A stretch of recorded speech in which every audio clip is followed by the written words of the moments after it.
ধর্মপ্রাণ শ্রোতা মণ্ডলী, আসসালামু আলাইকুম। আপনারা এখন সেলিম খান নিবেদিত এই ক্যাসেটটিতে শুনবেন আন্তর্জাতিক খ্যাতিসম্পন্ন সমগ্র আরব জাহান ভ্রমণকারী, পবিত্র কুরআন বিষয়ে অগাধ জ্ঞানের অধিকারী এবং সুবক্তা হযরত মাওলানা নাসিরুল্লাহ চাঁদপুরী সাহেবের সুকণ্ঠে ধারণকৃত এই ওয়াজের ক্যাসেট।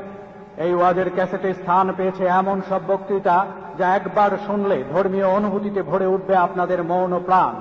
ক্যাসেটটি প্রযোজনা ও প্রাপ্তি স্থান সঙ্গীতা কমপ্লেক্স, 37 নুরুল হক মার্কেট, 3য় তলা, পাটুয়াটুলি, ঢাকা। أعوذ بالله من الشيطان الرجيم.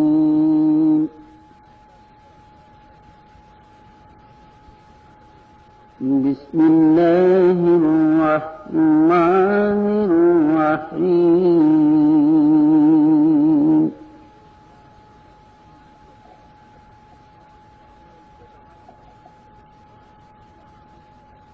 إذ قال إبراهيم لأبيه آزر تتخذ أصناما آلهة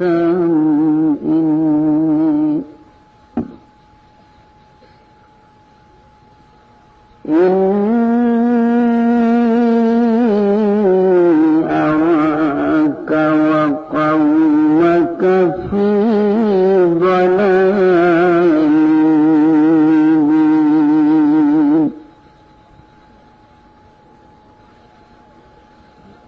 مبين. وكذلك نري إبراهيم ملكوت السماوات والأرض ولأكون من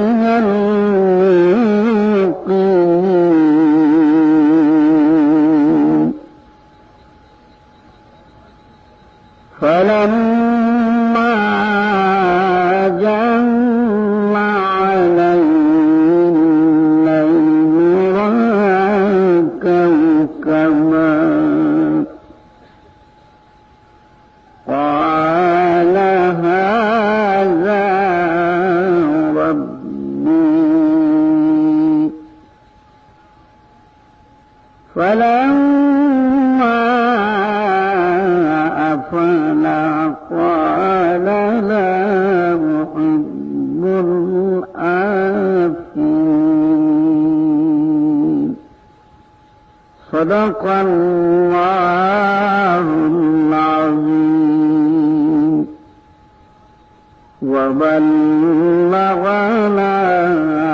رسولنا الكريم. صلوا عليه وسلموا تسليما. الله زاد محمدا تعظيما. صلى الله عليه صلى الله عليه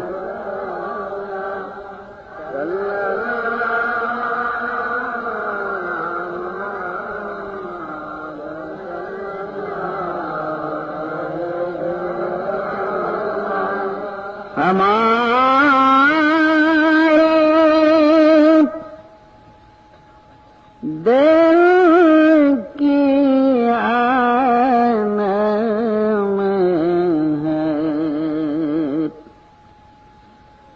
नक्शा मुहम्मद का और हमारे आँखी पुतली में है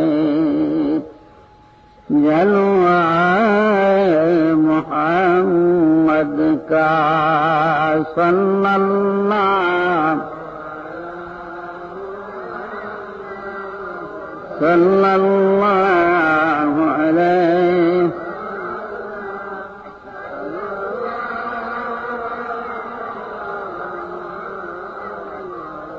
صلى الله عليه निदा होगी महशर में गुनाहगारों न घबराओ वो देखो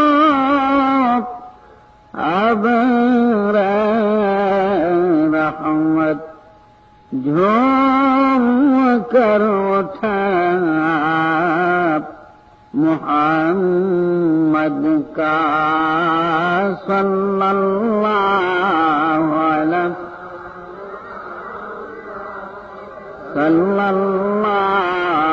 अलैहि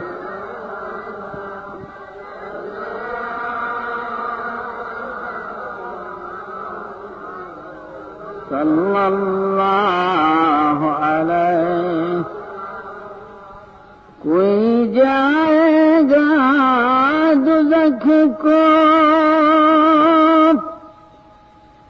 और कोई तू जन्नत में जाएगा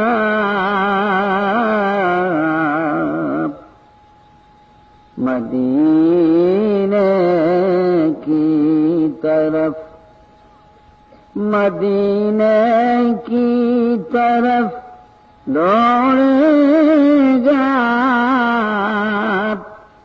दीवाना मुहम्मद का सल्लल्लाहु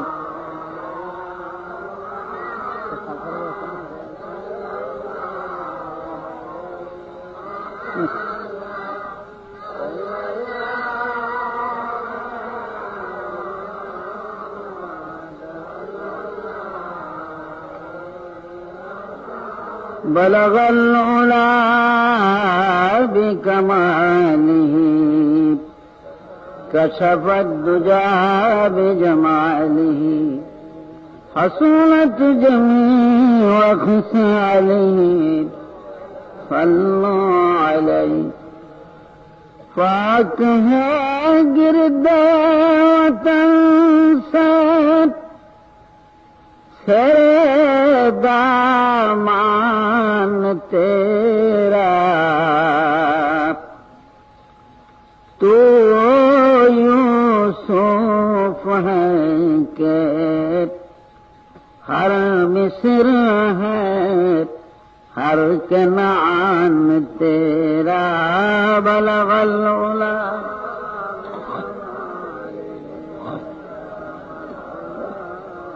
मुख मोहम्मद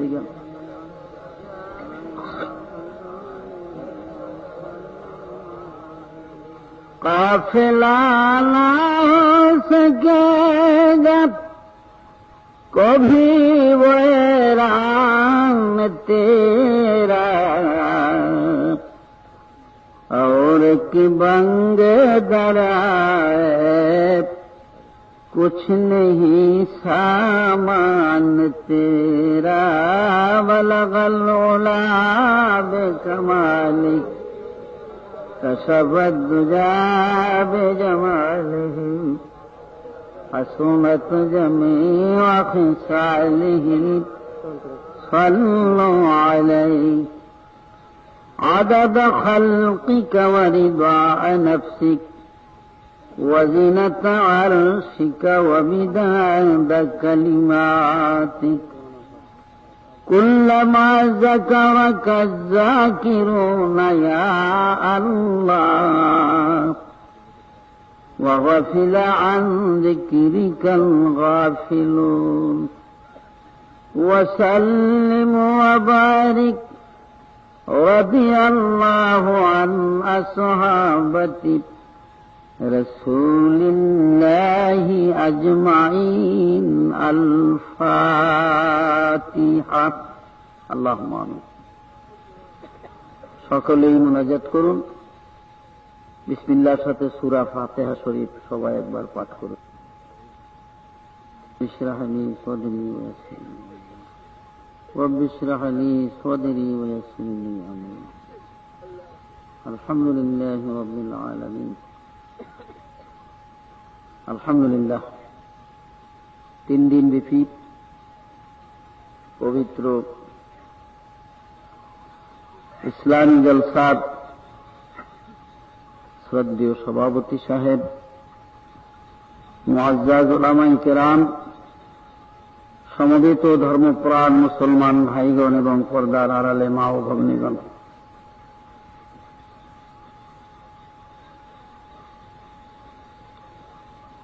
আল্লাহ পাকের পবিত্র দরবারে লাখো কোটি শুকরিয়া, যে মহান আল্লাহ মেহেরবানি করে আমাদেরকে মানুষ বানিয়েছেন। সবাই বলে আলহামদুলিল্লাহ। মানুষ আল্লাহর সৃষ্টির সেরা।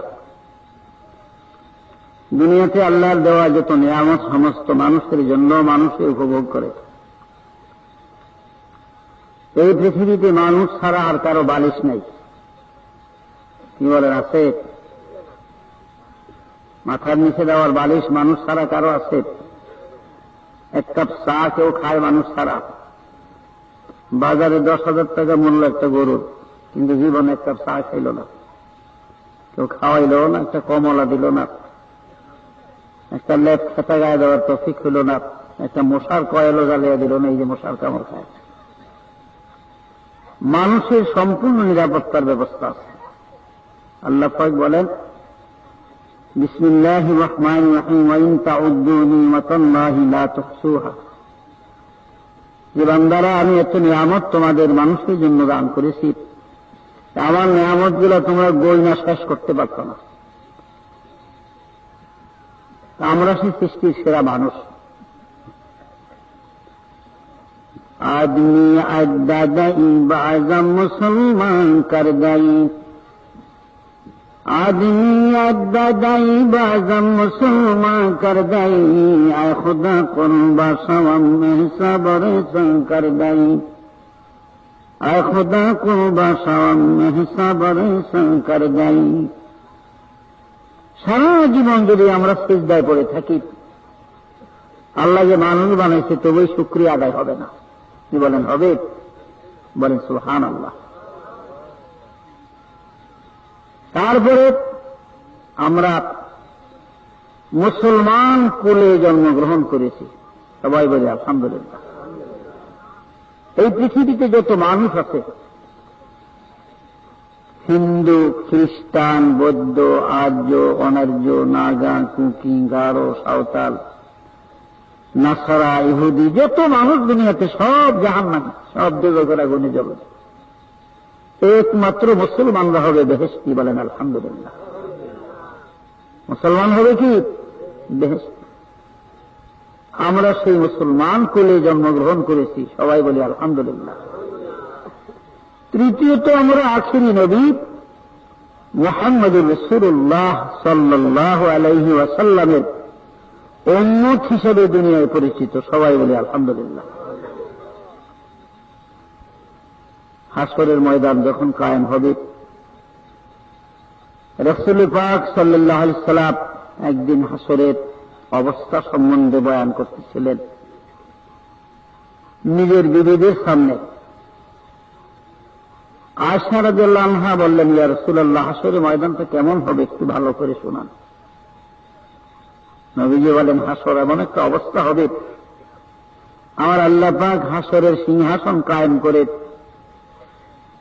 সারা মখলুকাত, সমস্ত মানুষ যখন হাসরে উপনীত হবে, তখন আল্লাহ একটা ধমক দিবেন, লিমানিল মুলকুল ইয়াউম। বতাহদীদ আগার বরকশদ তেগে হুকুম, বতাহদীদ আগার বরকশদ তেগে হুকুম, বমায়নন্দ করুবিয়া সুম্মু। আল্লাহর ধমকের যদি হাসরের ময়দান স্তম্ভ হয়ে যাবে, ফেরেশতারা পর্যন্ত, মানুষগুলা পর্যন্ত হতভম্ব হয়ে যাবে। বলো আজকার এই রাজত্বের মালিক কে? হুজুর বলেন, আয়েশা গো, এই হাসরের ভয়াবহ অবস্থা যখন শুরু হবে, সমস্ত নবী রাসূল পীর বুজুর্গ আলিদিন দুনিয়ার যত রাজা বাদশাহ হাসরের ময়দানে বেহুশ বেকারার হয়ে যাবে। সমস্ত মানুষগুলি পয়গম্বররা পর্যন্ত হাসরের ময়দানে পেরেশান থাকবে একমাত্র আল্লাহ রাব্বুল আলামিনকে রাজি করার জন্য। আর আয়েশা, মহান আল্লাহ রাব্বুল আলামিন তিনি নিজে পেরেশান বেকারার থাকবে গো আয়েশা, আমি রাসূলকে রাজি করার জন্য। আল্লাহ পেরেশান থাকবে শুধু আমাকে রাজি করার জন্য। বলেন সুবহানাল্লাহ। হযরত সাইয়েদনা ইউসুফ আলাইহিস সালামের জীবনীর উপরে কোরআন পাকের তাফসীর আপনারা আমার পূর্ববর্তী শ্রদ্ধেয় বুজুর্গের জবান থেকে শুনতেছিলেন, আগামী দিনে শুনবেন। আয়েশা রাদিয়াল্লাহু আনহার কাছে মদিনার কতিপয় মেয়েরা একদিন জিজ্ঞাসা করেছিলেন যে হে বিবি আয়েশা সিদ্দিকা রাদিয়াল্লাহু আনহা, আমরা শুনেছি ইউসুফ নবী নাকি বড় সুন্দর, খুব সুন্দর ছিল, তাইলে কি আমাদের নবীর চেয়ে কি বেশি সুন্দর ছিল হযরত ইউসুফ আলাইহিস সালাম? হযরত বিবি আয়েশা রাদিয়াল্লাহু আনহা বলেন যে না, হুসন ইউসুফ সহজতার है रसूल अल्लाह का, है वो नूर चश्मिया कुब के और ये नूर अल्लाह का। हे मदीनार मेरा ইউসুফ নবীর রূপ দেখে দেখে গো, ইউসুফের সুন্দর চেহারা দেখে দেখে হযরত সাইয়েদনা নবী ইয়াকুব আলাইহিস সালামের চক্ষু ঠান্ডা করত, প্রাণ জুড়াইত।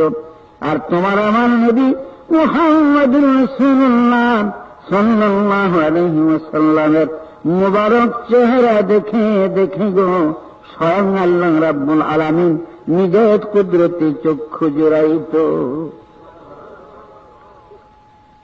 তো বাবারা, আয়েশা রাদিয়াল্লাহু আনহা আরো বললেন, হে বিবি আয়েশার কাছে মদিনার মেয়েরা, হে আয়েশা, তাইলে জুলাইখার যে সকল বান্ধবীরা, তার সহেলিরা ইউসুফের রূপ দেখে তারা তাদের হাত কেটে ফেলেছিল, আঙ্গুলগুলা কেটে ফেলেছিল, তার তো বোঝা যায় যে ইউসুফ বড় সুন্দর ছিল আমাদের নবীর চেয়ে। বলে না, তাও নয়। শুনো হে মদিনার মেয়েরা, লাউ আমি জুলাইখা লারাইনা হাবিবি, লাউ আমি জুলাইখা লারাইনা হাবিবি, লাসিরনা বিল কিতাই মিনাল কুলুবে বিল ইয়াদাই। ও মদিনার মেয়েরা শোনো গো, ইউসুফ নবীর রূপ দেখে মিশরের জুলাইখার যে সকল বান্ধবীরা সহেলিরা আনার কাটার পরিবর্তে তারা তাদের হাতগুলা কেটে ফেলেছিল। ওই দিন যদি গো ওই হালতের মধ্যে, ওই অবস্থার মধ্যে ইউসুফ নবীকে না দেখে তারা তোমার আমার প্রিয় নবী মুহাম্মদুর রাসূলুল্লাহ সাল্লাল্লাহু আলাইহি সাল্লামকে এক নজর দেখত গো, তবে হাত কাটা তো দূরের কথা, তারা তাদের কলিজাগুলা কাটিয়া টুকরা টুকরা করে দিত। সুবহানাল্লাহ। সেই নবীজির আখির নবী মুহাম্মদুর রাসূলুল্লাহ সাল্লাল্লাহু আলাইহি সাল্লামের উম্মত আমি আপনি হয়েছি। বলেন আলহামদুলিল্লাহ। আমরা বড় ভাগ্যবান। কিয়ামতের মাঠে সমস্ত মানুষ সমস্ত নবীরই রাব্বি নাফসি বলে তারা কাঁদবে আল্লাহর কাছে যে আল্লাহ আমাকে বাঁচা।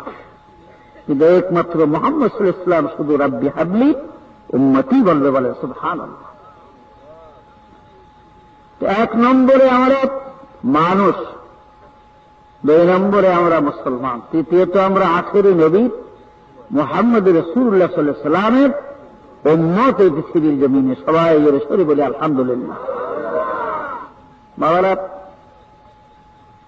তাফসীর করার মতো যোগ্যতা আমার নাই, কারণ কোরআনে পাকে তাফসীর করতে হলে যথেষ্ট ইলমের প্রয়োজন। আমি শুনেছি যে পাক ভারত উপমহাদেশের মরহুম মাওলানা রুহুল আমিন সাহেব রহমাতুল্লাহ আলাইহি ফুরফুরা পিসরাব কিবলার জামাতা এবং সুযোগ্য খলিফা ছিলেন 24 পরগনার। এই পশ্চিম ভারতের ভিতরে তিনি ছিলেন সবচেয়ে, আর পূর্ব ভারতের ভিতরে আমার আব্বাজান ছিলেন মরহুম মাওলানা বশিরুল্লাহ চাঁদপুরে। যারা তাফসীর করত, সামনে থাকতো কোরআন শরীফ, এই থাকতো বুখারী শরীফ, থাকতো মুসলিম শরীফ, তাফসীরে ইবনে কাসির, তাফসীরে ভগবীত, তাফসীরে রুহুল মানি, তাফসীরে কবির, এরকম কিতাবের আতাল দিয়া তারপরে এরপরে কোরআনের আয়াত পড়ে কোন চিহ্ন দেওয়া ছাড়া, চিহ্নিত দেওয়া ছাড়াই এই বিসমিল্লাহ কইয়া উল্টাইলে ঠিক যেই সীমানার দরকার, যেখানে প্রয়োজন ওইখানেই পাতা উল্টিয়া দিতে বলেন সুবহানাল্লাহ। একদিক দিয়ে এলেমও ছিল তাদের, আরেক দিক দিয়ে তাদের আল্লাহর তরফের ঐশ্বরিক ক্ষমতাও ছিল তাদের। দুটোটারই প্রয়োজন হয় তাফসীর করতে। তো আমার তো কোনোটাই নাই, কারণ আমি জানি I know I know nothing. আমি কিছুই আমার কাছে নাই, কোন এলেম বলতে কিছুই নাই। তো যাই হোক, আল্লাহর কোরআনে পাকের পবিত্র সূরা আনআম 7 পারা থেকে আমি কয়েক টুকরা আয়াতি কারিমা তেলাওয়াত করেছি। এর উপরে ভিত্তি করে আল্লাহ তৌফিক দিলে কিছু আলোচনা করব। তো আপনারা একটু ধৈর্য ধরে, কারণ এখন আস্তে আস্তে ধৈর্যের লঙ্ঘনের সময় হবে, যেহেতু রাত্র অধিক হইতেছে, খাওয়া দাওয়া, বাড়িতে যাওয়া, ঘুমান। আর আপনাকেও কামরা ইনেছে জানে কি আমি বিদেশি কে নাকি মশাই যে আমার ধরে, ফুকো কয়েকটা খাইলাম, এখানে এসে 3-4টা গেছে গিয়ে ভিতরে। তো যাই হোক বন্ধুরা আমার, আমরা আসলে অস্থায়ী জগতের বাসিন্দা। আমরা তাফসীর শুনি, ওয়াজ শুনি, আলেমদের কথা শুনি। মূল উদ্দেশ্য কি? মূল উদ্দেশ্য হল আমাদের ভিতরে যে সমস্ত অনইসলামিক কার্যকলাপ আছে, শরীয়ত বিরোধী, কোরআন হাদিসের বাহিরে যে সমস্ত কার্যকলাপ আমরা করি, নামাজ না পড়া, রোজা না রাখা, রাসূলের সুন্নতির উপর আমল না করা, আনুষঙ্গিক জ্ঞান আকল যাগো আছে তারা বুঝেন, কি বলে বুঝি না আমরা কথা বুঝি। আর আল্লাহর দরবারে আল্লাহর আইনও আকলমানদের জন্য, বেকুবের জন্য নয়। যাদের আকল জ্ঞান আছে আল্লাহর আইন তাদের জন্য। আর কিয়ামতের বিচারও হবে আকলমানদের। পাগলের, বেহুশ, মাত্তাল বা মগা, আহমক, তারও কোনো বিচার আসার নাই। এটা তো আকলই নাই, দুনিয়াতেই তার কত কিছুর অভাব ছিল। কিরকম আহমক? আহমক বুঝেন না? আকল জ্ঞান কম আকল। রাজা রানী কম আকল চাইছে, চাওয়ানোর জন্য রাজারে ধরছে যে রাজা একটা কম আকল আমার দেখান। রাজা ধরছে বিপদ, কম আকল পাবো কই? আহমক বা কম আকল। রাজাগো নিয়ম আছে, কোন কিছু থাকলে সেটা উজিরের ঘাড়ে চাপিয়ে দেয়। এই উজির, রানী কম আকল বা আহমক চাইতে চায়, 1 সপ্তাহ সময় দিলাম, দেখাও নাইলে গর্দান উড়িয়ে দিব। উজির চিন্তা করে গেছে, তালাশ করতেছে, কই পায় কম আকল, আহমক পাইব কই? একদিন দেখে যে কয়েকদিন পরে এক রাখাল ছেলে কতগুলা গরু নিয়ে মাঠের দিকে যাইতেছে। গরুর মধ্যে একেবারে যেটা খুব দুর্বল, বেড়াইমা আর কি, মেয়েরা গরু, এরা হাঁটতে পারে কম, ওগুলি তো আগে আগে হাঁটতে আসতে, এরা ঠেল্লা ডাকিয়া নেওয়া লাগে। আমার কথা বুঝেন তো? আপনাকে ভোলা এবং চাঁদপুরের কথাবার্তার ভিতরে বেশি বেশ কম না, এই 2-1টা কথা বেশ কম হইতে পারে। তো যাই হোক, ওই আহমক ছেলেটা, রাখাল ছেলেটা একটু আহমক মার্কা, মানে আকল কম আর কি। আবার ওই করছি কি, কোষার ভিতরে বড়ই লইছে, চুকা বড়ই কতগুলি কোষা লইছে। তো লবণ লাগে তো চুকা বড়ই হইতে, তো লবণ রাখবো কই? গরুর পিছনে যে খোলা জায়গা আছে না গুটকিটার ভিতরে, দেখেন না বেড়াইমা গরুর পিছে অনেক জায়গা থাকে। 3বার আগলে একবার কাটা মাটি ছড়া, 2বার কাটা জায়গাতে আটকে যায়। হ্যাঁ, নিজে খের নাড়া দিয়া পুষা পরিষ্কার করিয়া এই খোরলের মধ্যে থুইছে লবণ। ওই আহমক রাখাল ছেলে, বুঝলেন তো লবণ কোন থুইছে? গরুর পিছনে যে আগুনের জায়গার মধ্যে, জায়গাটা ভালো হয়েছে, ফরার শাল থুইলে ফরার সবাসের থরণ দেব, হ্যাঁ লবণ থুইছে এর মধ্যে।